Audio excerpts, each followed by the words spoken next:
सचमुच में एक बहुत ही सुंदर दिन प्रभु ने हमें दिया है। फिर एक बार उसकी आराधना हमने की और इस दिन को हम याद करते हैं कि प्रभु सचमुच में जीवित हो उठाए। हालेलुया।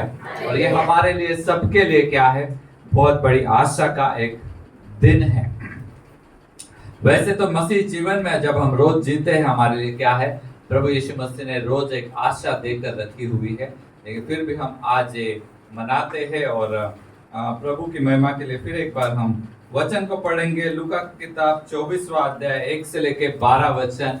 लूका की किताब 24वां अध्याय 1 से लेके 12। यहाँ पर जो है प्रभु यीशु मसीह के चेले जो उसके साथ थे, जो उसके साथ रहे, उन्होंने उसको अनुभव किया।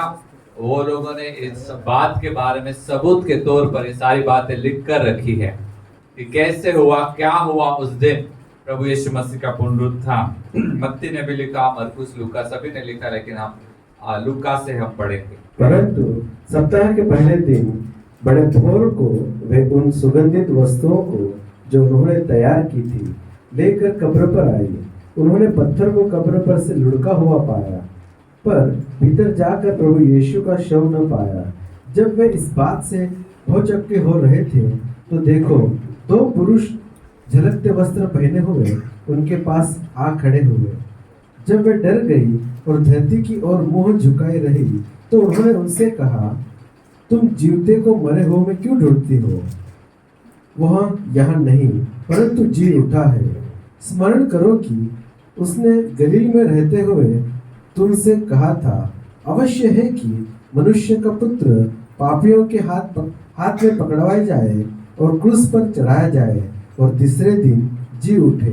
तब उसकी बातें उनको स्मरण आई और कब्र से लौटकर उन्होंने उन 11 को और अन्य सब को ये बातें कह सुनाई। जिन्होंने प्रेरितों से ये बातें कही वे मरियम मगदलीनी और योअन्ना और याकूब की माता मरियम और उनके साथ की अन्य स्त्रियां भी थी। परंतु उनकी बातें उन्हें कहानी सी जान पड़ी और उन्होंने उनकी प्रतीति न की। जब पतरस उठकर कब्र पर दौड़ गया और झुककर केवल कपड़े देखे और जो हुआ था उससे अचंभा करता हुआ अपने घर चल गया। आइए हम प्रार्थना करते हैं। प्रभु, मैं आपको धन्यवाद करता हूँ, स्तुति और स्तुति करता हूँ आज के इस दिन के लिए, इस अवसर के लिए। हम सभी को आपने इकट्ठा किया है, हम सभी के साथ आप बातचीत कीजिए। आपका वचन समझने के लिए प्रभु परमेश्वर हमारे कानों को, आंखों को, हमारे दिल को, हमारे मन को खोलिए प्रभु। ऐसे मैं प्रार्थना और विनती करता हूँ। इस समय पवित्र आत्मा हम आपके हाथ में सौंपते हैं। आप यहाँ से आगे लीड कीजिए प्रभु। हर एक को, जो लोग भी यहाँ पर पहुँचने का कोशिश कर रहे हैं, यहाँ पर आना चाहते हैं प्रभु, उनको भी प्रभु आने के लिए सहायता कीजिए। ऐसे में प्रार्थना और विनती करता हूँ। आज हमारे प्रश्नों के उत्तर भी आप दीजिए प्रभु। ऐसे में प्रार्थना करता हूँ, दया कीजिए, वचन को आप आशीषित कीजिए यीशु के नाम से, आमीन आमीन। मृत्यु खत्म हो जाएगा तो कितना अच्छा होगा, ऐसा कुछ लोग सोचते होंगे, है कि नहीं? हालेलुया। कुछ लोग सोचते होंगे जल्दी मर जाऊं तो अच्छा हो गया। अलग अलग सोच है, लेकिन आज गुड न्यूज है, आज बहुत ही अच्छी खबर है कि प्रभु यीशु मसीह ने क्या किया, मानव जाति पर आया हुआ मृत्यु है जो है उसको नष्ट किया। Hallelujah hallelujah. पीढ़ी दर पीढ़ी हम देख रहे थे कि हर कोई मरता है। मैं बहुत बार जब भी लोगों से बात करता हूँ, उनसे पहला प्रश्न ये रहता है, आपको पता है क्या कि क्यों आप मरते हो? और उनका जवाब होता है, पता नहीं। सब लोग मरते इसलिए आप मरते हैं, ये जवाब नहीं है। वचन हमें कहता है जब पाप मनुष्य के जीवन में आया तब मृत्यु जीवन में आया। मृत्यु, हम मरते क्यों है? क्योंकि हमने पाप किया। इसके लिए मृत्यु हमारे लिए बनाया नहीं गया था। मृत्यु किसी के लिए अस्तित्व में नहीं था, वो बाद में अस्तित्व में आया जब मनुष्य ने क्या किया, पाप किया। हम मरते क्यों हैं? क्योंकि हमने क्या किया, पाप किया, इसलिए मनुष्य मरता है। प्रभु ने मनुष्य के लिए कभी भी मृत्यु बनाया नहीं था। ये सबसे बड़ा खुशी का बात है कि हम में से किसी के लिए मृत्यु बनाया ही नहीं गया था, लेकिन वह अस्तित्व में आ चुका है या आ गया है और इसके लिए समाधान करना परमेश्वर को क्या था, जरूरी था। यीशु मसीह ने खुद के मृत्यु के बारे में, खुद के पुनरुत्थान के बारे में पहले से ही भविष्यवाणी की थी। और यहाँ पर लूका में हमने देखा कि वो आकर उन्हें याद करवा के देते। देखो, उसने पहले ही कहा था कि मैं मनुष्य के हाथ में पकड़वाया दिया जाऊंगा, मैं मार डाला जाऊंगा और तीसरे दिन फिर से मैं जीवित हो उठूंगा। वो भविष्यवाणी यहाँ पर जो है लूका या मरकुस, जो भी सभी लोग लिखते हैं इसको, वो वहां पर पूरी होती हुए तीसरे दिन हमें दिखाई देती है।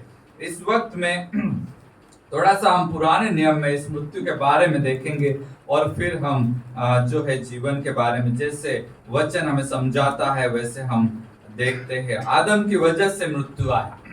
आदम और हवा ने पाप किया और पाप की वजह से क्या आ गया, मृत्यु आ गया। परमेश्वर ने उन्हें पहले ही बोला था ऐसा मत करना, नहीं तो तुम मरोगी। बाद में हम देखते हैं कि उस मृत्यु को और भी ज्यादा भयंकर तरीके से नूह की कहानी में हम देखते हैं। वहां पर हम देखते हैं कि क्या परमेश्वर रोया, दुख किया उसने कि क्यों मैंने मनुष्य बनाया, और रोकर दुख में उसने क्या हुआ, वहां पर न्याय लेकर आया और सभी लोग क्या हो गए, पानी की वजह से मृत्यु हो गए। सिर्फ एक परिवार जीवित रहा, वो था नूह का। और हम बाद में देखते हैं कि परमेश्वर को बहुत दुख था वो सब करने में, कुछ खुशी नहीं थी। उसने बोला अभी बाद में कभी भी ऐसा बाढ़ नहीं आए। एक ही बार वो आया, वो हमारे लिए उदाहरण के लिए, आगे की सारे पीढ़ियों के लिए उदाहरण के लिए था कि देखो पाप की वजह से कैसा नाश होता है, कितना भयंकर हो सकता है, और सिर्फ उदाहरण के लिए रखा। उसके बाद प्रभु ने बोला ये कभी भी नहीं आए। प्रभु का दया वहां पर हमको दिखाई देता है। बाद में कभी नहीं आया, कभी भी ऐसा बारिश, ऐसा भयंकर बारिश आके सबका नुकसान या सबका मृत्यु वहां पर कभी नहीं आया। बाकी सारी बातें हमें मालूम है। उन्हें पता नहीं था कि कोई बचाने वाला है। उस वक्त जो मैसेज था, जो प्रभु की ओर से संदेश था, वो इतना ही था कि देखो बाढ़ आने वाला है, सभी लोग मरने वाले हैं, पश्चाताप करो, पाप मत करो। लेकिन एक सेवियर आएगा, एक बचाने वाला आएगा, यह मैसेज वहां पर नहीं था। एक ही मैसेज था कि पश्चाताप करो, तुम्हारे ऊपर मृत्यु आने वाला है। लोगों ने एज यूजुअल उसको क्या किया, इग्नोर कर दिया। मूसा, नूह को उसको बेवकूफ ठहराया और ध्यान नहीं दिया। और हम देखते हैं कि हर कोई अपना अपना मार्ग पकड़कर चलते ही रहे जब तक कि बारिश शुरू नहीं हुई और लोग सचमुच में डूबने ना लगे। तब तक हम देखते हैं कि वहां पर हर कोई अपने अपने हिसाब से जैसा चाहे वैसा चल रहा था। और हम देखते हैं कि बहुत ज्यादा पैमाने में क्या हो गया, मृत्यु आया और सभी लोग वहां पर मर गए। और प्रभु को उसमें कोई खुशी नहीं थी, ना तब और ना ही अब। यहाँ पर सिर्फ वो उदाहरण के लिए हमारे रखा गया कि देखो पाप की वजह से क्या हो सकता है। पाप की वजह से जिस नरक के बारे में लिखा गया है, और नरक का एक परछाई सिर्फ हम नूह के किताब में हम देखते हैं कि कैसे लोग क्या हो जाएंगे, पूरी तरह से मर जाएंगे, सब कुछ नाश हो जाएगा, कुछ भी अच्छा वहां पर नहीं रहेगा।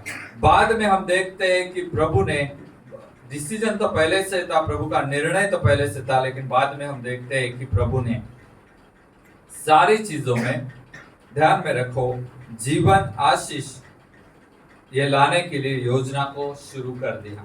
हम देखते हैं कि निर्गमन की किताब में हम देखते हैं परमेश्वर क्या करता है, छुड़ाने वाला परमेश्वर हमें दिखाई देता है। किस चीज से? गुलामी से छुड़ाने वाला परमेश्वर को। उनके ऊपर जो मृत्यु आया है, गुलामी आया है, तकलीफ आया है, दुख आया है, वो सारी बातों से छुड़ाने वाला परमेश्वर हमें वहां पर एक्सोडस, निर्गमन की किताब में हमें दिखाई देता है। स्वतंत्रता देने वाला परमेश्वर, रिस्टोरेशन, पुनर्स्थापना करने वाला परमेश्वर, निर्गमन की किताब हमें सिखाती है। पहले तो वो उनको वहां से छुड़ाता है जो फारो नाम का राजा था, फिरौन नाम का राजा था। वो दुष्ट राजा था और उनसे क्या कर रहा था, गुलामी करवा के ले रहा था, उनको काम दे रहा था, लेकिन पगार उनको नहीं था, कोई राइट्स नहीं थे, उनको कोई क्या कहेंगे कि उनको कोई अधिकार वहां पर नहीं था, कुछ भी नहीं था, उनको गुलामी थे। वहां से उनको निकालता है 10 बड़े चमत्कार करके। उसके बाद हम देखते हैं उनको वर्शिप सिखाता है, उसके बाद उनको उसके नियम सिखाता है क्योंकि वो उसके राज्य के लोग हैं, और उसके बाद वो उनको बहुत ही बेस्ट और अच्छे प्रॉमिस लैंड में लेकर जा रहा है। स्टेप बाय स्टेप हर एक चीज प्रभु क्या कर रहा है, रिस्टोर कर रहा है। आराधना रिस्टोर की उसने, आराधना रिस्टोर होने के बाद नियम शास्त्र को दिया गया। नियम शास्त्र होने के बाद प्रभु उनको क्या बता रहा है कि अभी बहुत अच्छे लैंड में, बहुत सारे सुंदर जगह पर मैं आपको लेकर चलता हूं। वहां पर क्या है, उस देश में दूध और मधु की नदियां बह रही है। बेसिकली इसका क्या मतलब है, दूध और मधु मतलब बहुत आए थे वहां पर, सब कुछ क्या है, बहुत है वहां पर, किसी चीज की कमी नहीं है, कोई घटी नहीं है। ऐसे जगह पर मैं तुम्हें लेकर जा रहा हूं। बहुत ही अच्छा प्रभु उनको क्या दे रहा है, देश दे रहा है जहां पर सारे तरीके के आशीष है, नदियां बह रही है, आशीषों की कुछ भी कमी नहीं है वहां। ऐसी जगह पर वो लेकर जा रहा है। एक जगह पर वो गुलामी में थे और एक जगह पर वो कहां पर जा रहे हैं, स्वतंत्रता में। और सिर्फ स्वतंत्रता में नहीं, बहुतायत में वो लोग जा रहे हैं। ऐसी जगह पर प्रभु उनको लेकर जा रहा है। यहाँ पर हम देखते हैं वो मृत्यु में थे, यहाँ पर हम देखते हैं कि सारा बहुतायत है। उस देश में प्रभु उन लोगों को एस्टैब्लिश करना चाहता था, रखना चाहता था, और क्या करना चाहता था कि अपनी महिमा उनके द्वारा प्रकट हो। सिर्फ एक बार हम इस्राएल के इतिहास में इस बात को पूरी तरह से प्रकट होते हुए देखते हैं, परमेश्वर की महिमा। हम देखेंगे पहले राजाओं की किताब 10वां अध्याय, पहला वचन, 8वां वचन, 9वां वचन और 24वां वचन। एक एक पढ़ेंगे हम लोग। जब शिबा की रानी ने यहोवा के नाम के विषय में सुलेमान की कीर्ति सुनी, तब वह कठिन कठिन प्रश्नों से उसकी परीक्षा करने को चल पड़ी। धन्य है तेरे जन, धन्य है तेरे ये सेवक, जो नित्य तेरे सम्मुख उपस्थित रहकर तेरी बुद्धि की बातें सुनते हैं। धन्य है तेरा परमेश्वर यहोवा, जो तुझसे ऐसा प्रसन्न हुआ कि तुझे इज़राइल की राजगद्दी पर विराजमान किया। यहोवा इज़राइल से सदा प्रेम रखता है, इस कारण उसने तुझे न्याय और धर्म करने को राजा बना दिया है। सिर्फ एक बार हम देखते हैं कि इस्राएल वहां पर गया, और वहां पर जाने के बाद सिर्फ सुलेमान के उस राजा के उस इसमें हम देखते कि सारे देश इस्राएल के पास आ रहे, और परमेश्वर की महिमा वहां पर क्या हो रही है, प्रकट हो रही है। गोल्डन पीरियड जो हम बोलते हैं किसी देश का, अगर वो इस्राएल का है तो वो सुलेमान के इसमें कोई युद्ध नहीं है, सभी जगह पर शांति है, सोना इतना है कि कोई चांदी को पूछता नहीं है, हर जगह पर बहुत सारी बहुतायत है, और सारे देश उनके पास आ रहे हैं सीखने के लिए कि ऐसा कैसे हो गया। ये दर्शन है मसीही कलीसिया का, ये दर्शन है मसीही जीवन का, ये दर्शन है कि प्रभु इस्राएल को एस्टैब्लिश करके एक जगह पर रख के क्या अचीव करना चाहता है, क्या उसको करना क्या है। उनके द्वारा उसको क्या करना था, अपनी महिमा को प्रकट करना था, और वो सिर्फ एक बार इतिहास में हुआ, सुलेमान के वक्त, सिर्फ एक बार। और ऐसे अलग अलग लोग, ये सिर्फ शिबा की रानी के बारे में लिखा है, लेकिन बहुत सारे लोग वहां पर आए, उन्होंने सब कुछ देखा, देखने के बाद वो बोले धन्य है तेरा परमेश्वर। परमेश्वर को महिमा मिला, क्योंकि जो कुछ भी उन्होंने देखा वो इतना अलौकिक था कि कोई मनुष्य उसको बना ही नहीं सकता। वो मनुष्य की कल्पना से आया हुआ था ही नहीं। ऐसी चीजें, ऐसी बातें, ऐसा ज्ञान उनको दिखाई दिया कि वो लोग ने, उनको मानना ही पड़ा कि ये मनुष्य के नहीं बनाया नहीं है, ये परमेश्वर ने बनाया। आगे हम पढ़ेंगे 24वां वचन। और समस्त पृथ्वी के लोग उसकी बुद्धि की बातें सुनने को, जो परमेश्वर ने उसके मन में उत्पन्न की थी, सुलेमान का दर्शन पाना चाहते थे। ऐसी बुद्धि की बातें जो परमेश्वर ने उसको दी हुई थी वो सब देखते थे और उनको समझ में आता था। और जैसे शबा की रानी ने वहां पर बोला कि धन्य है तेरा परमेश्वर, वो समझ लेते थे कि परमेश्वर ही परमेश्वर है।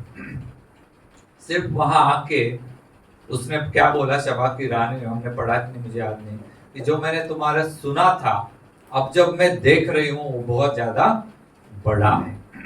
जो मैंने सुना था वो बहुत कम था। सुलेमान के बारे में सभी राष्ट्रों ने सुना, लेकिन वो सुना वो बहुत कम था। वो आके वहां पर देखते थे, अनुभव करते थे, और परमेश्वर की वहां पर क्या होती थी, महिमा होती थी। उसकी महिमा के लिए इस्राएल को वहां पर रखा गया था। और वो कभी हुई, सुलेमान के वक्त में वहां पर परमेश्वर की महिमा। उसके बाद राजाओं की किताब अगर हम देखते हैं तो हमेशा क्या है, युद्ध है, गड़बड़ी है, बार बार गिरना है, बार बार उठना है। और क्या है, परमेश्वर की महिमा वहां पर हम बिल्कुल भी देख नहीं सकते, इतना वो लेवल पे हम नहीं देख सकते।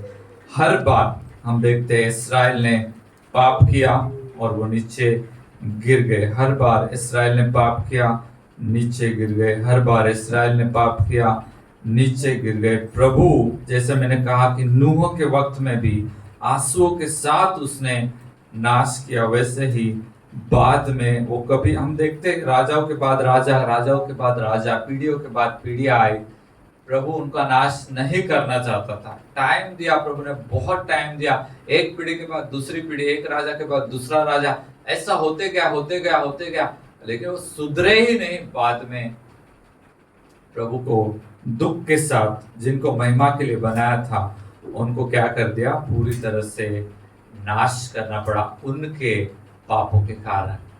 ये इतिहास हम देखते हैं सारे पुराने नियम में वही है। चाहे आप किसी भी भविष्य वक्ता को पढ़ लो या किसी भी इतिहास की किताब को पढ़ लो, जो महिमा हम सुलेमान के राज्य में देख रहे हैं, जिस महिमा को प्रभु प्रकट करना चाहता है, वहां तक वो पहुंच ही नहीं रहे, वो नहीं जा रहे, उधर ही है। वो पाप कर रहे, गिर रहे, आगे जा रहे, फिर पाप कर रहे, थोड़ा आगे जा रहे, फिर पाप करे, गिर रहे, पाप कर रहे, गिर रहे। ऐसा हो गया। बाद में प्रभु ने दया करके, प्रभु थक गया और फिर क्या हो गया, उनका नाश हो गया, वो लोग पूरी तरह से खत्म हो गए। उसके बाद हम देखते हैं बहुत सारे सालों तक इसराइल कभी खड़ा नहीं रहा। इवन इनफैक्ट यीशु मसीह जब आया तभी भी इसराइल स्वतंत्रता से खड़ा नहीं रहा। रोमियो का राज्य था वहां पर, उसके बीच में यीशु मसीह आया। बात करने का बात यह है कि इसराइल का इतिहास हमें दिखाता है कि पाप की वजह से प्रभु का जो उद्देश्य है वो उनके जीवन में कभी कंप्लीट ही नहीं हो रहा है। वो बिना कंप्लीट हुए ही वो नाश होके खत्म हो गए। जो महिमा प्रभु को प्रकट करनी थी, जो बातें प्रभु को प्रकट करनी थी, जो ज्ञान उनको प्रकट करना था, इस्राएल के द्वारा वो सब हुआ ही नहीं। उसका एक दो कारण था। एक कारण था मेन, वो क्या था, पाप। सॉरी, पाप की वजह से और उनके पत्थर दिल की वजह से, क्योंकि प्रभु ने बाद में वही बात किया, मैं उनका पत्थर का दिल क्या करूंगा, बदल दूंगा। वो कभी भी परमेश्वर की महिमा जो प्रभु को करके लेनी थी वहां पर पहुंचे ही नहीं। तो महिमा की आशा क्या है, यीशु मसीहा है। इसलिए पौलुस बाद में लिखता है कि सबने पाप किया और परमेश्वर की महिमा से क्या हो गए वो। तो ये इतिहास है उस वचन के पीछे। और लिखता है कि इतना सब हुआ, प्रभु का महिमा वहां पर हुआ ही नहीं। इसके लिए क्या हो गया, यीशु मसीह यहां पर आया। सारा कारण क्या था कि लोग पाप कर रहे थे। पाप की वजह से क्या हो रहा था, महिमा तक वो पहुंच ही नहीं रहे थे। और नए नियम में गुड न्यूज क्या है, प्रभु यीशु मसीह ने पाप को ही खत्म किया। Hallelujah, hallelujah. जो गुड फ्राइडे में उसने बोला पूरा हो गया, वो किसको खत्म कर रहा था। आप देखो इतिहास क्या बता रहा है, सारी गड़बड़ियां, प्रभु की महिमा नहीं हो रही है, सारा नाश, उसका कारण क्या है?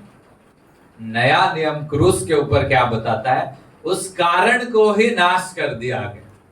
हालेलुया। वही मेन बात हुई, क्रूस के ऊपर हमारे सारे पाप नाश कर दिए। नए नियम में परमेश्वर ने जो मेन कारण था, जो मेन उसका रूट था, या जो मेन उसका क्या कहेंगे, रूट को क्या कहते हैं? जड़ थी उसकी, या जो नींव था, जिसकी वजह से परमेश्वर के लोगों के द्वारा परमेश्वर की महिमा नहीं हो रही थी, उस नींव को ही जड़ से उखाड़ कर खत्म कर दिया।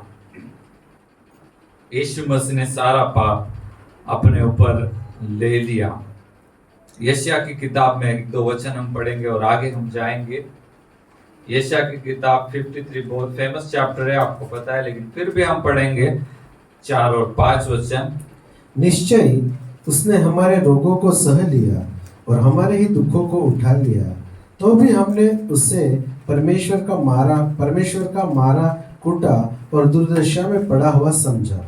परंतु वह हमारे ही अपराधों के कारण घायल किया गया। वो हमारे अपराधों के कारण घायल किया गया। वह हमारे अधर्म के कामों के कारण कुचला गया।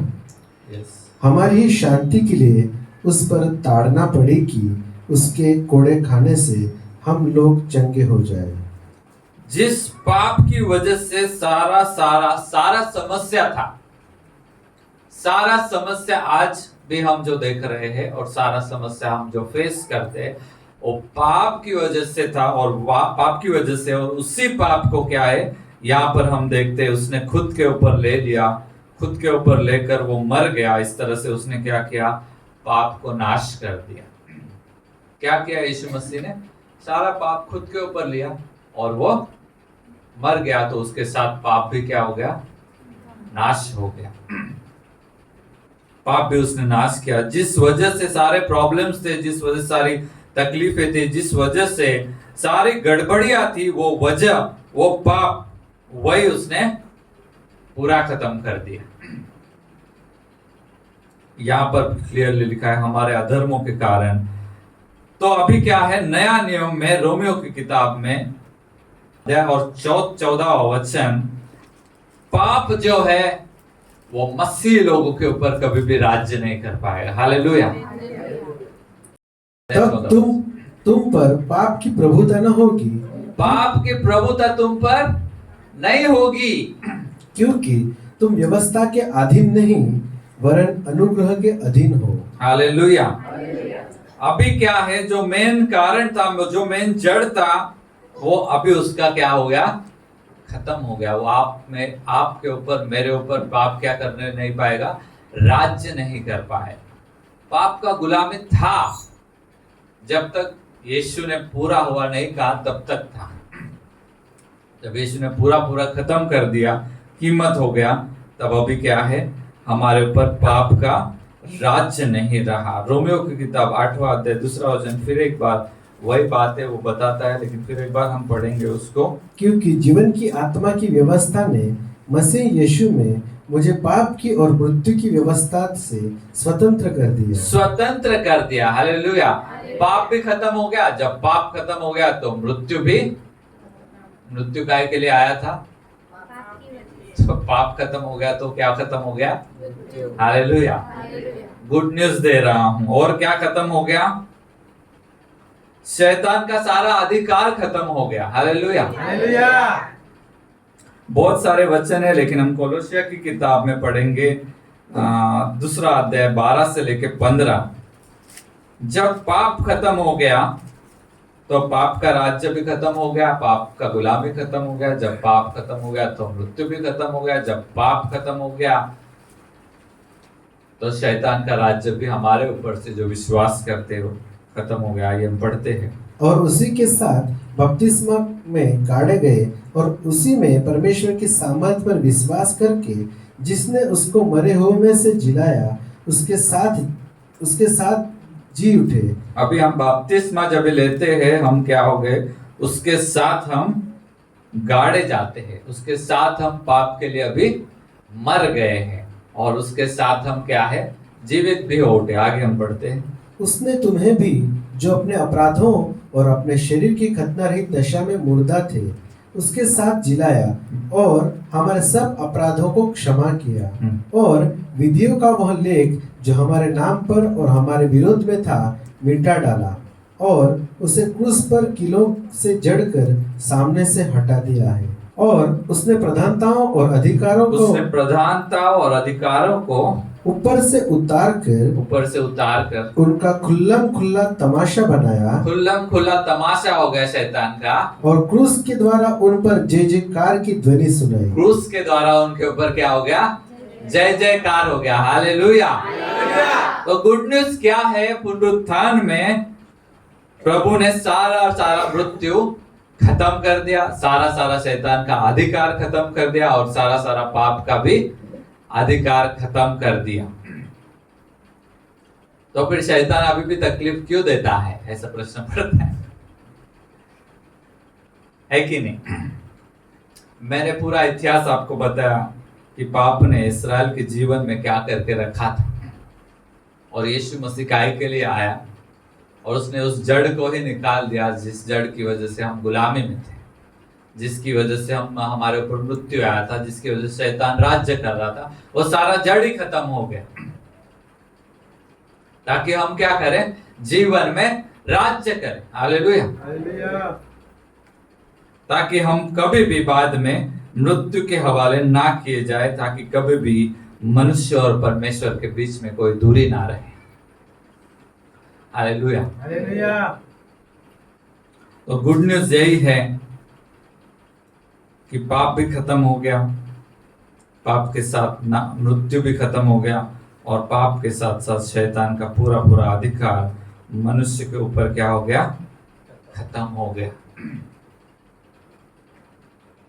तो बाद में शैतान क्या होता है? वापस उस अधिकार को लेने के लिए आता ही है, वापस लड़ाई करता है ताकि मनुष्य को वापस पाप में डाले और वापस क्या करे? उसके ऊपर अधिकार करे, तकलीफ दे। लेकिन वचन ऐसा कहता है जहां पाप बढ़ गया वहां अनुग्रह भी बढ़ गया। हालेलुया। हालेलुया। परमेश्वर ने अनुग्रह के ऊपर अनुग्रह किया। ये वो वचन भी हम पढ़ लेते।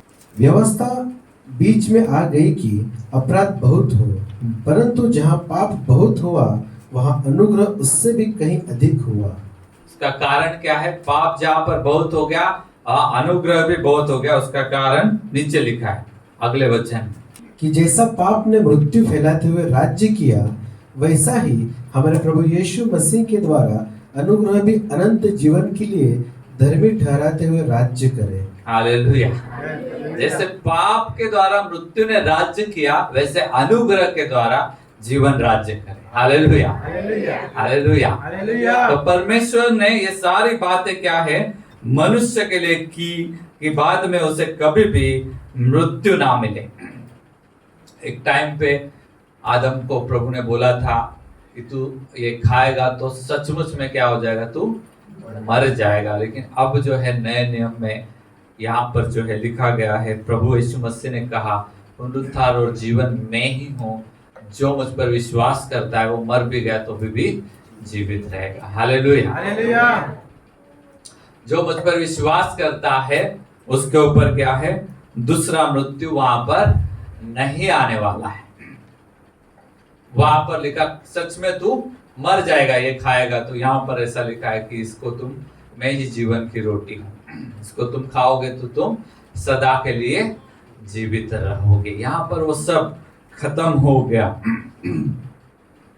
प्रभु ने कठिन दिल, पत्थर का दिल भी निकाल कर मांस का दिल लगाने का वादा कर दिया। एक नया जीवन मसीह में, हम पुराने जीवन के लिए मर गए और अब क्या है? हमारा नया जीवन शुरू हो गया। पुराना जीवन पृथ्वी की बातों के लिए था, नया जीवन जो है स्वर्गीय बातों के लिए। हालेलुया।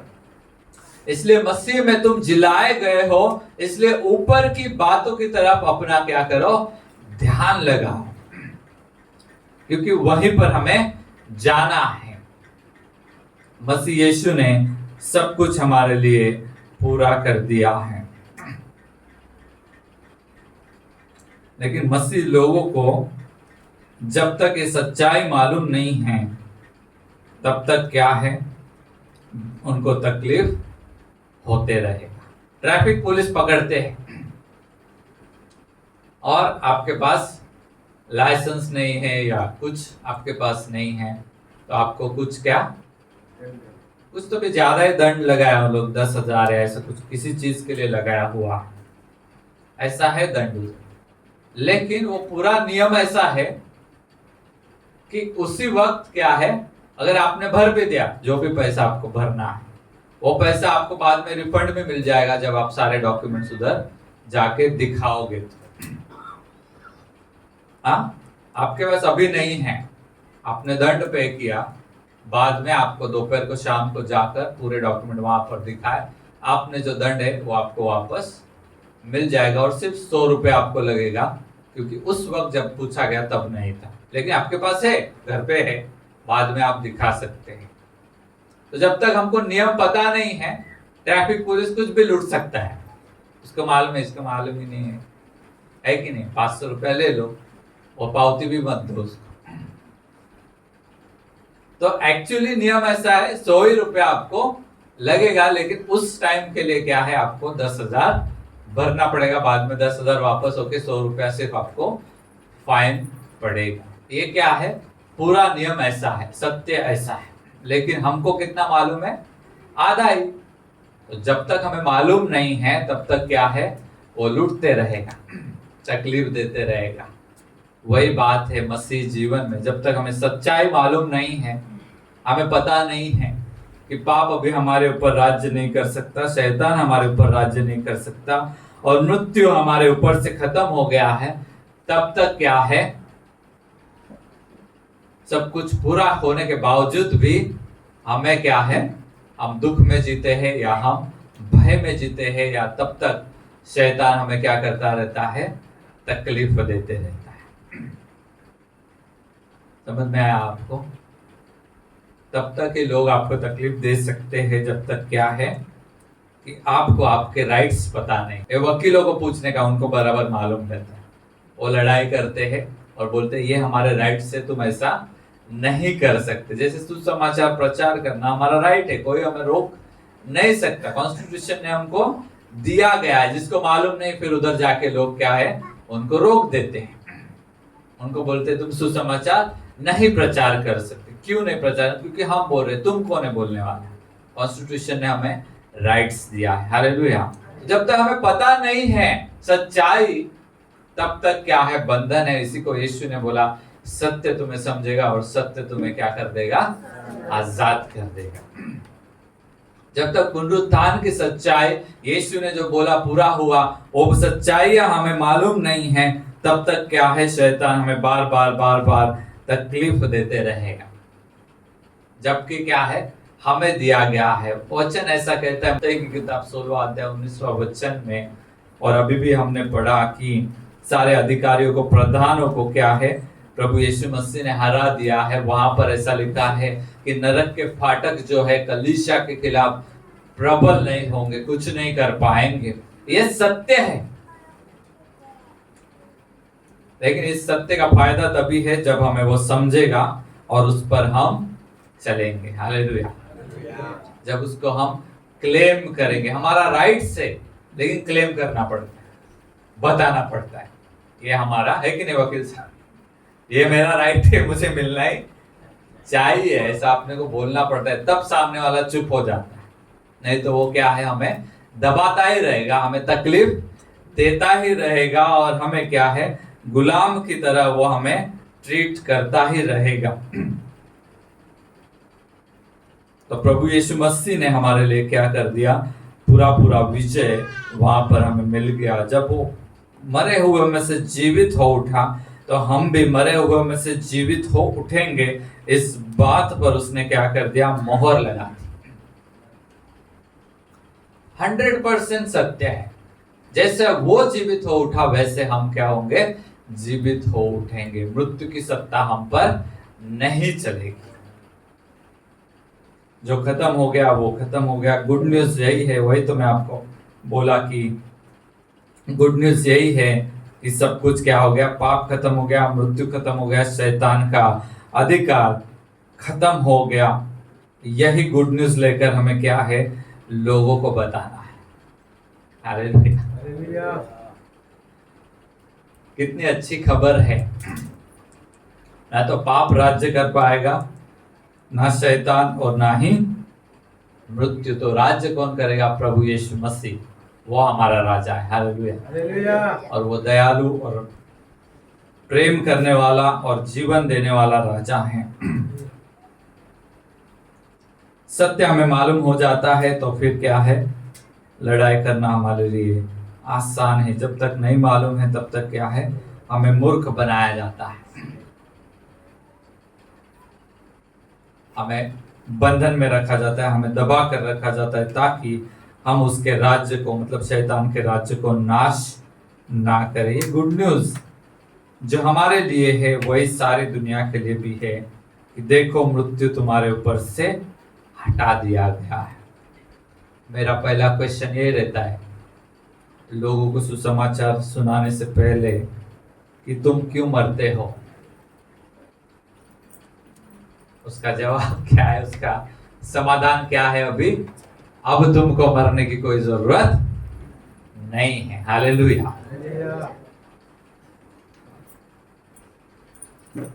शारीरिक मृत्यु जो है वो भी प्रभु यीशु मसीह ने खत्म कर दिया है, लेकिन उसका लाभ सबको नहीं मिलेगा।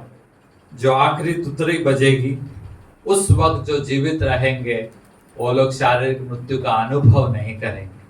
आखिरी तुतरी जब बजेगी तो ये शरीर सडनली चेंज हो जाएगा और क्या हो जाएगा, लोग सीधा प्रभु के साथ जो तैयार है वो चले जाएंगे। लेकिन उस आखिरी तुतरी से पहले जो लोग मर जाएंगे, उनको, जो जीवित है या जो जिनका टाइम खत्म हो जाएगा, उनको क्या है, शारीरिक मृत्यु का अनुभव होगा।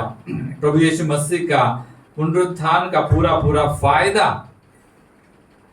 हमारे लिए रखा गया है। फिर भी ट्रेजेडी और दुख यह है कि यीशु मसीह ने ही अपना अपना अपना जीवित समय में पृथ्वी पर जब वो शारीरिक रीति से था, तभी उसने बोल दिया था कि आखिरी समय में ऐसे ऐसे संकट आएंगे, बहुत सारी बाढ़ आएगी, बहुत सारे तूफान आएंगे, बहुत सारी महामारियां आएंगी और दुख और तकलीफें आएंगी। ये क्यों आती है? जो मैंने पहले ही बताया, क्योंकि लोग क्या करते रहेंगे, पाप करते ही रहेंगे। यीशु मसीह ने ये सब कुछ किया, फिर भी क्या है, लोग पाप करते ही रहे, ऐसा हमको दिखाई देता है।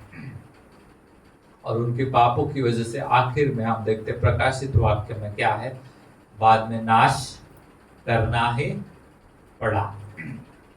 करने का जरूरत नहीं था, लेकिन फिर भी नाश करना ही पड़ा। यही दुख की बात थी, इसीलिए शायद यीशु ने कहा था कि ये प्याला हो सके तो मुझसे दूर कर दिया जाए।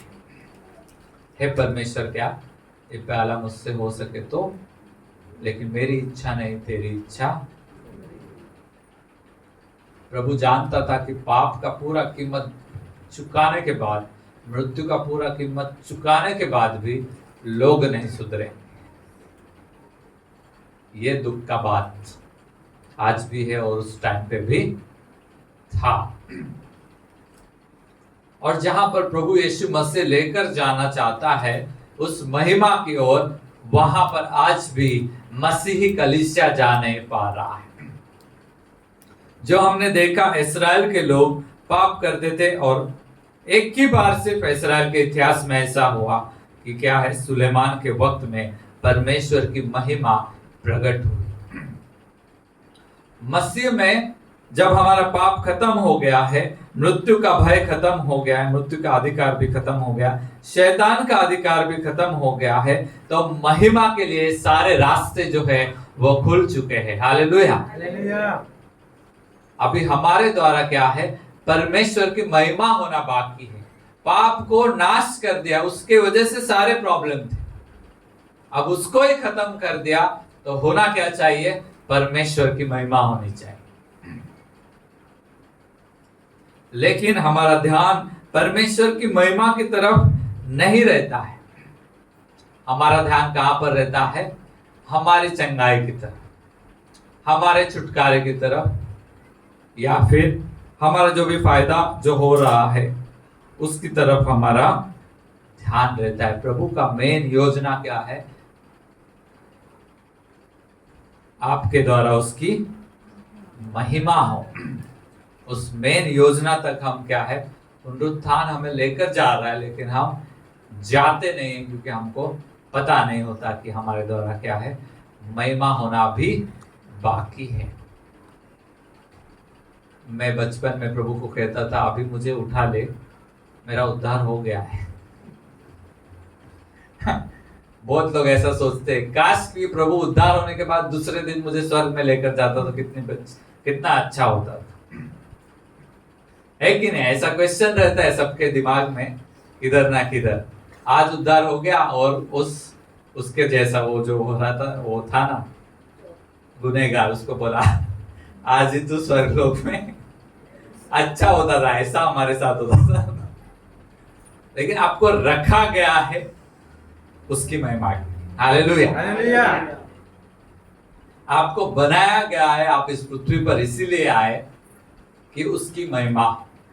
सिर्फ उद्धार हो इसके लिए आपका जन्म नहीं हुआ है, ध्यान में रखो। समझ में है आपको?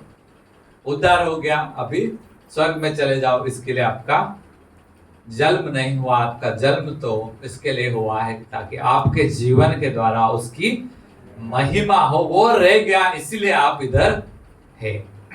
वो काम पूरा हमारे जीवन से नहीं हुआ इसलिए आप यहाँ पर अभी तक है।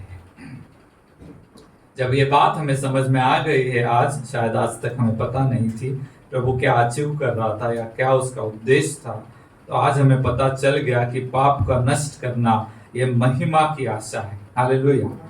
इसीलिए महिमा और पाप दोनों बातें एक ही वचन में लिखी गई है। सबने पाप किया और परमेश्वर की महिमा से वो दूर हो गए। तो परमेश्वर की महिमा से हम दूर हो गए थे, अब क्या है, परमेश्वर की महिमा के नजदीक आ गए हैं।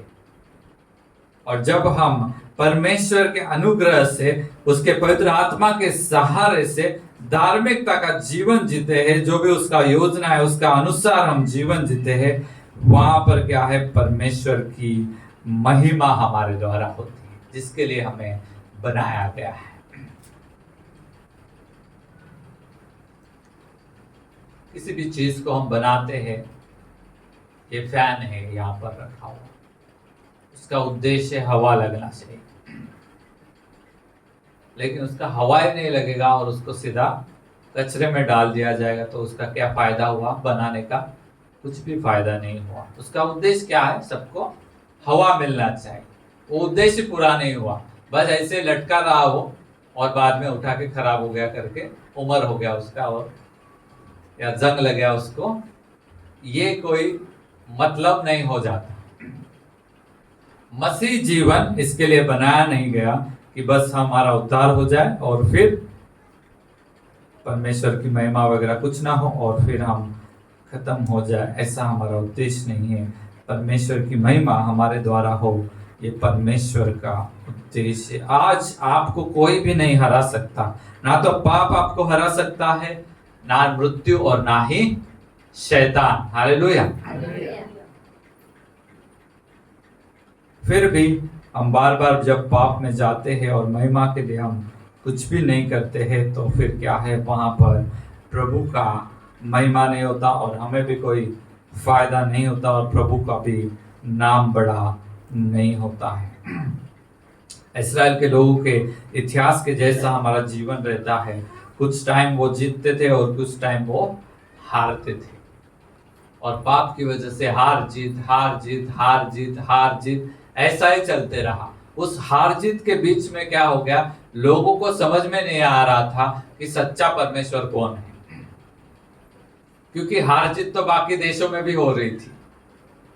वहां पर जो हो रहा था वो सब कुछ इस्राएल में हो रहा था, उनमें कोई फर्क नहीं था। फर्क सिर्फ तब हुआ जब सुलेमान का राज्य हुआ, वहां पर शांति का राज्य था, कोई लड़ाई नहीं हुई और बहुतायत जो प्रभु लाना चाहता था वहां पर हम देखते हैं, वहां पर प्रभु की महिमा हो गई। यहाँ पर ऐसे हो रहा है हमारे जीवन में, जब हम महिमा के लिए काम नहीं कर रहे, जब प्रभु के लिए हम कुछ भी वहां पर हम सोच नहीं रहे कि हमारा जीवन उसकी महिमा के लिए है, तो हमारा हार जीत होते रहता है और हमारा जीवन भी उन लोगों के जैसा हो जाता है जिनको यीशु मसीह पता नहीं है।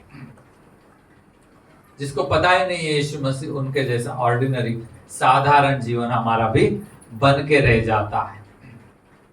फिर लोग ऐसा बोलते हैं, हाँ हमारे इधर भी ऐसा ही है,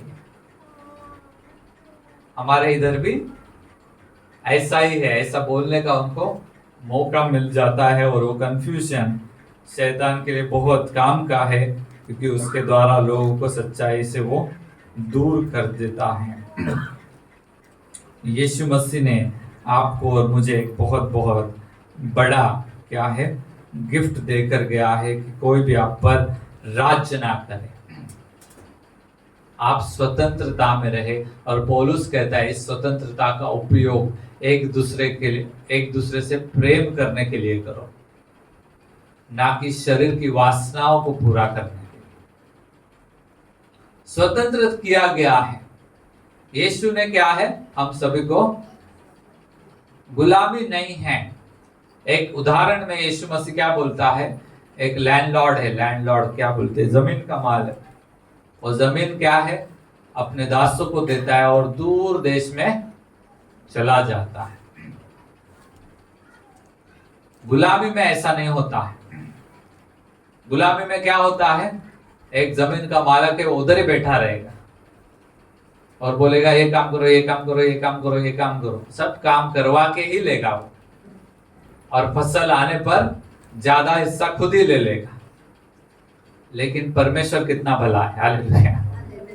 हमारे ऊपर कोई गुलामी नहीं है, पूरा पूरा सब किया और सब कुछ उसके हाथ में देकर वो चला गया। ऐसा ही किया क्या यीशु ने? स्वर्ग की राज्य की चाबियां कलीसिया के हाथ में देकर वो चला गया। गुलामी नहीं है आपके ऊपर।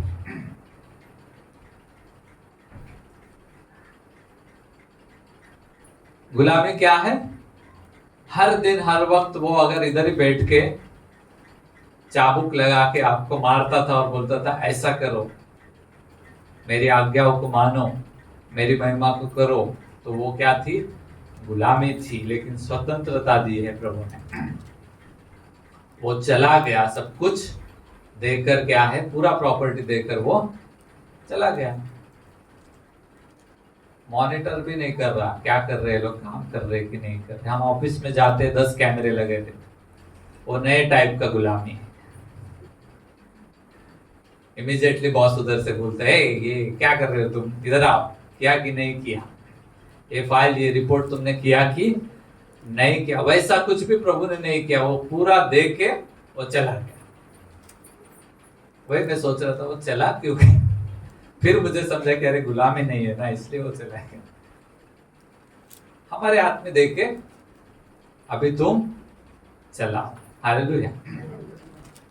बोलो अभी तुम चलाओ, अभी तुम चलाओ, बाजू वाले को बोलो अभी तुम चलाओ। अभी तुम चलाओ। स्वर्ग की राज्य की चाबियां दी और वो चला गया है। और वो चला गया। अभी तुमको चलाना। अभी तुमको चलाना है। तुम कैसा चलाएगा तुम कैसा चलाएगा, वैसा रिवार्ड तुमको मिलेगा। वैसे रिवॉर्ड तुमको मिलेगा। Hallelujah, hallelujah. जो जैसा चलाएगा, गुलामी नहीं है। देखो स्वतंत्रता है, वही मैं बात कर रहा हूं। हमको क्या दिया है? स्वतंत्रता दिया है। हम चाहे तो हम कुछ नहीं, ऐसे बैठे रह सकते, कुछ नहीं करेंगे, जाने, है कि नहीं?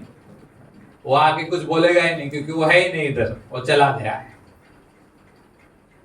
चाहे तो हम बैठे रह सकते हैं। लेकिन उस उदाहरण में हम देखते हैं कि वो लोग बैठे नहीं रहे। दूसरे एक उदाहरण में हम देखते हैं कि एक आदमी है, उसको भी दिया, 1 रुपया दिया उसको, 1 रुपया, और वो बैठा रहा, उसने कुछ भी नहीं किया। उसका क्या हालत हो गया वो आपको अच्छे से मालूम है। दूसरे ये जो उदाहरण है उसमें ये लोग बैठे नहीं हैं, सब किया उन्होंने, प्रॉफिट भी आया, लेकिन प्रॉफिट का कुछ भी मालिक को क्या बोलते हैं वो फायदा नहीं करवा के दिया। उन्होंने सोचा क्यों ना ये सब हमें दिया गया, हम ही छीन लेते हैं। बराबर है? क्या है? मालिक ने उनके पास एक दास को भेजा और बोला जो भी उत्पन्न आया है, जो कुछ भी तुमने कमाया उसका कुछ हिस्सा ये विषय है वहां पर मुझे दे दो। लेकिन वो लोग ने कुछ भी नहीं दिया और उस सेवक को मार डाला। इस उदाहरण में प्रभु क्या दिखा रहा है कि मैं तो छोड़ के गया हूं, लेकिन जो मैं तुमको दिया है वो सभी छीनने का कोशिश तुम कर रहे हो।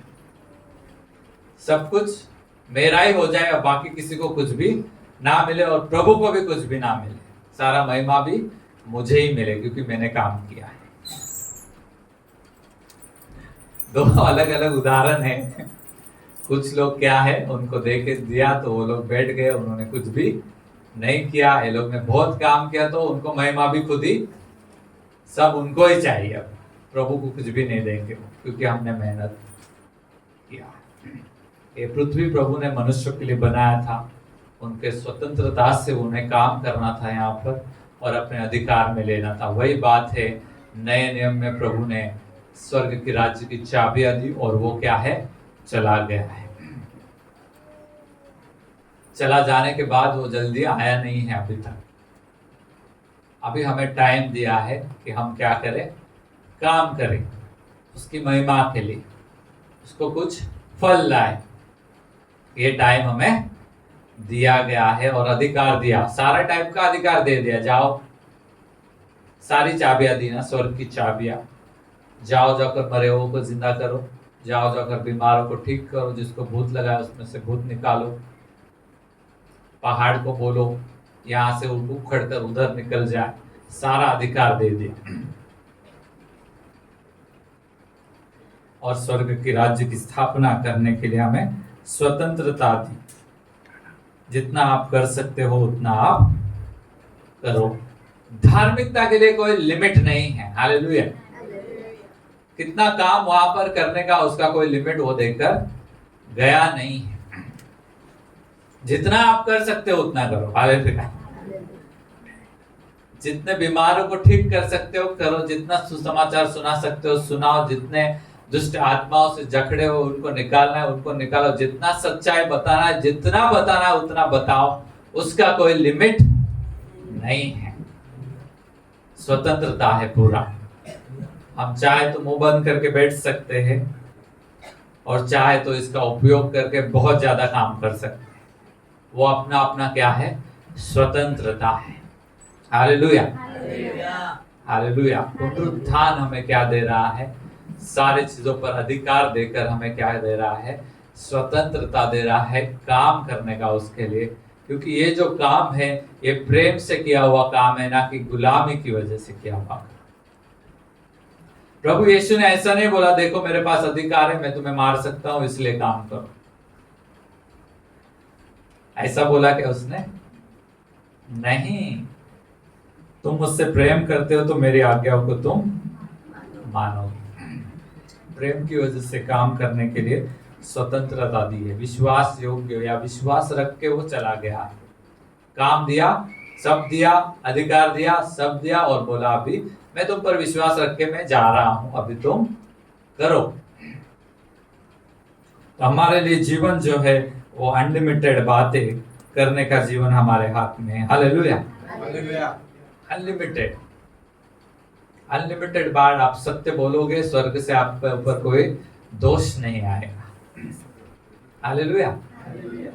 अनलिमिटेड बार आप क्या करोगे, लोगों के लिए चंगाई का प्रार्थना करोगे, लोग चंगे हो जाएंगे, आपके ऊपर स्वर्ग से कोई दोष नहीं आएगा। कितना भी करो आपके ऊपर कोई दोष नहीं है। या फिर आप कुछ भी ऐसा यूथ ग्रुप चलाते हो या वुमेन्स फेलोशिप चलाते हैं या संडे स्कूल चलाते हैं, आप कितना भी उसको करो परमेश्वर आपको दोष नहीं लगाएगा। जितना आप ज्यादा करोगे उतना आपको स्वर्ग में प्रतिफल बड़ा मिलते जाएगा। हालेलुया। ये हमारा जीवन है पुनरुत्थान के बाद। लेकिन हो क्या गया है, हम बहुत बार डर डर के जीते हैं, होगा कि नहीं होगा, हमारा क्या होगा, हमारे बच्चों का क्या होगा। ये सारी दुनियादारी की बातों ने हमारा क्या है, ग्रोथ, आगे बढ़ना और परमेश्वर की महिमा क्या कर दी है, रोक दी है। वचन की वजह से संकट आएगा करके प्रभु ने बोला है, लेकिन प्रभु ने संकट में से निकालने का रास्ता भी पहले से तय करके रखा हुआ है। हालेलुया। तो अभी सिर्फ क्या है, पुनरुत्थान के बाद हमारी आशा क्या है, पुनरुत्थान के बाद हमारा काम क्या है, ज्यादा से ज्यादा परमेश्वर ने बोली हुई सारी बातों को करते रहना, जिंदगी भर करते रहना और बस करते रहना। वही तो बात वो इसको बोलता है पहले थेसलनियों को, क्योंकि तुम अपने अपने अपने पड़ोसियों से, अपने भाइयों से, बहनों से प्रेम करते हो, उस प्रेम में बने रहो, मरते दम तक उस प्रेम में बने रहो। हमेशा ऐसा करते रहो, करते रहो, करते रहो और उससे पीछे कभी भी हटो मत। ये मैंने तुमको दिया हुआ काम है और वो स्वतंत्रता भी दी है काम करने के लिए, उसमें तुम करते रहो। आज प्रभु यीशु मसीह के पुनरुत्थान का फायदा हम उठा रहे हैं क्या, और उठा रहे तो हम कितना उठा रहे हैं। हर कोई अलग अलग रीति से उठाता है, ऐसा वचन में लिखा हुआ, कहां पर 30 गुना, कहां पर 60 गुना और कहां पर 100 गुना फल है। हालेलुया। आप 100 गुना फल के लिए क्या करो, काम करो। हालेलुया। मैं जब भी बीमार था, या जब भी ये सेवकाई नया नया मुझे दिया गया प्रभु के द्वारा 2012 में, तब मैं ज्यादातर ये सोचता था कि मैं बीमार हूं, अभी मैं कैसे ये कर पाऊंगा।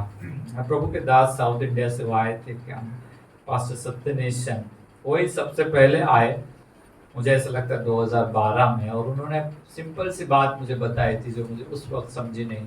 उन्होंने कहा कि तुम्हारी समस्याओं की तरफ तुम ध्यान मत दो, तुम तुम्हारे कॉलिंग, तुमको जो करने के लिए दिया है उसको करो, तुम्हारी समस्या खत्म हो जाएंगी। उस वक्त मुझे वो सब समझा नहीं, और मैं ज्यादातर टाइम क्या है, अपने शरीर की तरफ मैं देख रहा था, ऐसा कैसे हो सकता है। और यही बातें हैं हमें क्या कर देती है, रोक देती है। हमारी समस्याओं की तरफ हमारा ध्यान होता है, परमेश्वर क्या करवा के लेना चाहता है वो हम देखते नहीं या सोचते नहीं है। इसलिए अनलिमिटेड बातें जो हम कर सकते थे या अभी भी कर सकते हैं, उसमें से बहुत सारी लिमिटेड बातें ही हम करते हैं। हमारा ध्यान किधर है, हमारी समस्याओं की तरफ। हमें जिस चीज के लिए बनाया गया है उस महिमा की तरफ हमारा ध्यान नहीं होता है। जब हम वो करना शुरू करते हैं, जब हम वो बातें करना शुरू करते हैं, हमारी समस्याएं ऑटोमेटिकली हमसे दूर जाने लगती है। ऐसा आप अनुभव करोगे।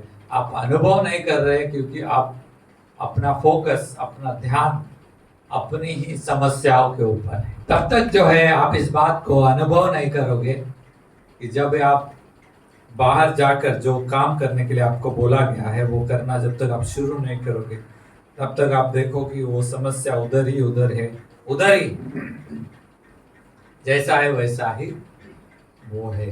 जब हम बाहर जाते हैं हमें दिखाई देता है कि बहुत सारी बातें हमारे जीवन में होना शुरू हो जाता है, और फिर हम देने वाले बन जाते हैं, ना कि कौन हमें देगा ये विचार हम नहीं करते हैं। हम किसको देंगे ये विचार हम करते हैं। हालेलुया। अगर आज आप भी अपनी समस्याओं की वजह से कौन मुझे मदद करेगा ऐसा लेकर बैठे हुए, तो मैं आपको गुड न्यूज यही बताऊंगा, मैंने जो गलती की वैसा मत करना। आप खुद निर्णय लो। वचन आपको क्लियरली बताता है ये सारी बातों पर आपको विजय है। उस विजय को शेयर करना शुरू करो और आप देने वाले बनो, तो परमेश्वर भी आपको क्या है, देने वाला। परमेश्वर भी आपको जो चाहिए वो आपको दे देगा। हालेलुया। आपकी समस्या अपने आप ही दूर होते जाएंगे और प्रभु में आप बढ़ते जाएंगे, और उस महिमा की तरफ हम जाएंगे जिस महिमा का इंतजार क्या है, परमेश्वर खुद कर रहा है। Hallelujah, hallelujah. पाप के ऊपर राज्य करो, शैतान के ऊपर राज्य करो, मृत्यु के ऊपर राज्य करो, परमेश्वर की महिमा। आमेन आमेन। बैठे मत रहो, पास्टर्स की तरफ देखते मत रहो। ये आएगा वो आएगा, प्रार्थना करेगा वो करेगा, तभी मैं अच्छा होऊंगा या अच्छी होऊंगी। ये वाला जीवन नहीं है हमारा। ठीक है, कुछ सालों तक हम ऐसा करते हैं सभी लोग, लेकिन वो नहीं है मेन जीवन। मेन जीवन क्या है? ये तुमको दिया है, ये प्लॉट है, ये दिया है, मैं जा रहा हूं, मैं वापस आने वाला हूं। और आने के बाद में देखूंगा किसने क्या। रोकने वाला कोई नहीं है, ध्यान में रखो। पुनरुत्थान के बाद आपको रोकने वाला, इसलिए यीशु ने बोला सारे जगत में जाके सुसमाचार सुनाओ। अभी रोकने वाला कोई नहीं है। पाप था पहले, पाप की वजह से सारी समस्या थी पहले, अब वो भी नहीं रहा। और जैसे पाप गया, शैतान का भी अधिकार। फिर रोकने वाला कौन है? कोई नहीं है। आपका खुद का बुद्धि या आपका अज्ञान आपको रोकता है बस। लेकिन आज प्रभु ने आपको दिखा दिया है, इसलिए अपने आप को मत रोकिए। और क्या है, इन चीजों का फायदा उठाइए और ज्यादा से ज्यादा जो आपको दिया है उसमें आप आगे बढ़िए। मैं कल परसों खत्म हो गया मेरा मैसेज, जॉनी लीवर्स का ये देखा मैंने, छोटा सा क्लिप। फिल्म इंडस्ट्री में वो काम करता था तभी, कॉमेडियन के और इसके, और वो बड़े स्टेज पे वो बता रहा था। उस वक्त मैं कंटिन्यूसली, जब वो फिल्म इंडस्ट्री में है, फिल्में कुछ कर रहा है, शूटिंग कुछ कर रहा है, उस बीच में वो कंटिन्यूसली अन्य भाषा में प्रार्थना करते रहता था, या जो भी है वो प्रार्थना करते रहता था। शायद मेरे पास आया तो मैं आपको शेयर कर दूंगा। वो करते रहता था, करते रहता था, करते रहता। वो क्यों कर रहा है उसका कोई ये उद्देश्य उसके पास नहीं था, उसको ये सब पता नहीं था, लेकिन वो करते ही रहता था। और एक दिन ऐसा हो गया, एक लड़की उसके पास आई ऑटोग्राफ लेने के लिए, और उसने उसका नोटबुक और पेन दिया उसको, और उसका हाथ लेते वक्त उसको लग गया लड़की उधर ही गिर गई नीचे सीधा। उसको समझा ही नहीं क्या हो क्या है, उसका वीडियो है, मैं बाद में दिखा। उसको समझा ही नहीं क्या हो गया। फिर एक और आदमी आया, गलती से उसको हाथ लग गया, वो भी नीचे गिर गया, धाड़ गिर गया। बोला ये क्या हो रहा है? फिर उसको लगा कि इनके लिए प्रार्थना करना चाहिए, उसने कर दिया प्रार्थना कर दिया, तो दोनों को अच्छा लगने लगा। फिर वो पास्टर के पास गए, उन्होंने पूछा ऐसा क्या हो गया, मुझे हाथ लगा तो वो लोग क्यों गिर गए? पास्टर ने बोला ये अभिषेक है, दिया गया है, इस्तेमाल करो इसका। तब उसको समझ में आया कि मेरे साथ क्या हो रहा है। मैं बात ये कर रहा हूं कि जहां पर आप काम कर रहे हैं, कंटिन्यूस आप प्रार्थना में रहो। हालेलुया। वो भी काम कर रहा था फिल्म इंडस्ट्री में, उसका भी काम है, आपका भी अलग अलग काम है। उसको भी टाइम नहीं था, जब भी मेकअप के टाइम पे कभी तो भी वो बाइबल पढ़ता था, और सब इंटरनेट पे आप देख सकते हैं। बेसिकली मैं क्या सिखा रहा हूं कि आपको अभी कोई रोकने वाला नहीं है। आप कंटिन्यूस काम करते रहो, एक टाइम ऐसा भी आएगा जैसा उसके साथ हुआ, आपके साथ होना शुरू हो जाएगा। हालेलुया। आपका रुमाल कोई लेगा और उधर ही गिर जाएगा, उसको पता नहीं रहेगा क्या हो गया।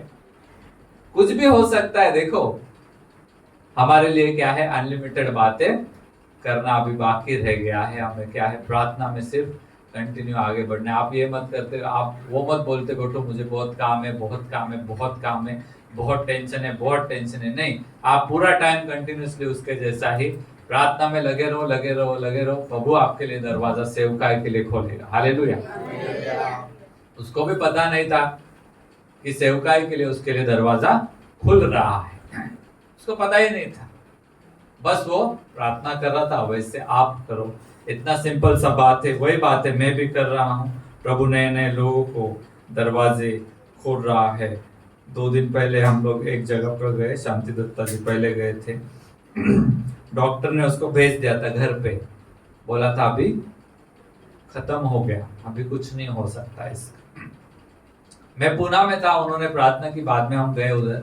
जाने के बाद उसको बोलने को नहीं हो रहा था, मतलब का आवाज सुनने के लिए ऐसा हमको नजदीक जाके हाँ क्या बोल रही है, इतना ताकत ही नहीं उसमें। उसका हड्डी इतना छोटा हड्डी हो गया है, कुछ नहीं है शरीर में, ऐसा हालत था।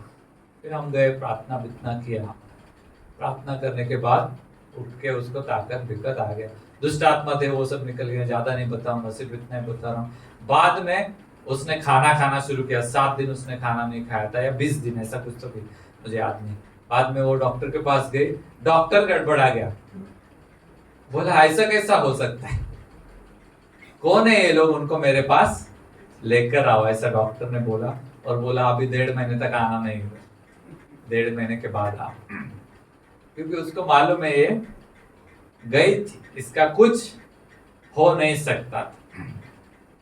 पुनरुत्थान का सामर्थ्य, मरे हुए लोग भी जिंदा उठेंगे, हालेलुया। वो गई थी। यहाँ पर एक और केस आया था टीबी हॉस्पिटल से, सर को मालूम है, 4 बार लिख के दिया डॉक्टर गई करके, लेकिन अभी वो इधर आती है, हालेलुया। पुनरुत्थान का सामर्थ्य आपके साथ है, हालेलुया।